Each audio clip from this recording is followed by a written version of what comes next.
Sejak kita lahir, kita menua karena paparan terus-menerus terhadap lingkungan, makanan yang kita makan, dan stres baik dari dalam maupun dari luar tubuh. Semuanya menyebabkan kita menua seiring berjalannya waktu. Penuaan sangatlah kompleks, namun para ilmuwan mulai memahami apa yang menyebabkan penuaan. Terjadi pada tingkat seluler dan molekuler. Misalnya sel-sel sehat rusak.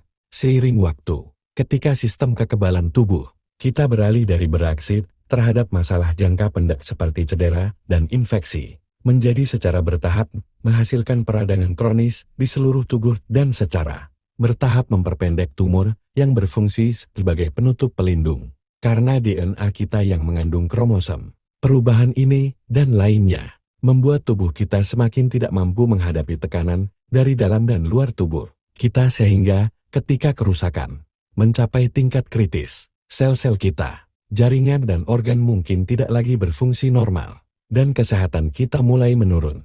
Perubahan yang terkait dengan penuaan mulai terjadi pada tingkat tertentu pada hari pertama kita mulai merasakan dampaknya sejak awal kehidupan. Misalnya, kita kehilangan kemampuan untuk mendengar suara berfrekuensi tinggi tertentu saat remaja. Kognisi dan ingatan kita perlahan menurun setelah mencapai puncaknya pada pertengahan usia 20-an. Kekuatan tulang kita mulai menurun pada usia 30-an. Kesuburan wanita menurun tajam setelah usia 35 tahun. Rabun jauh terkait usia dimulai pada pertengahan usia 40-an dan rambut kita mulai beruban dan tipis pada usia 30-an dan 40-an. Setelah usia 50 tahun perubahan, penuaan menjadi semakin nyata dan karena penuaan merupakan faktor risiko terbesar bagi sebagian besar penyakit yang menyerang kita saat dewasa. Semakin tua usia kita, semakin tinggi pula risiko penyakit kronis. Sementara para ilmuwan belum menemukan cara untuk menghentikan proses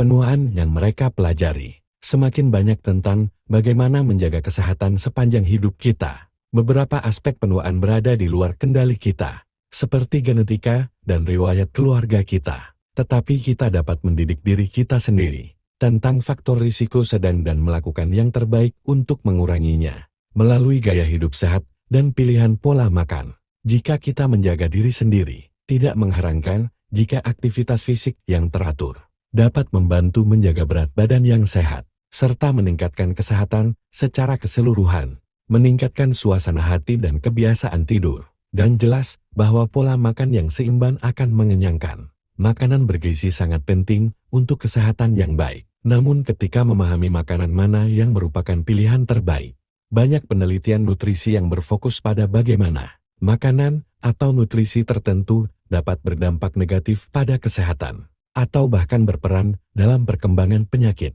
Mulai mengeksplorasi dan memahami bagaimana nutrisi dapat berperan dalam mendorong penuaan yang sehat di seluruh tahap kehidupan kita dengan cepat.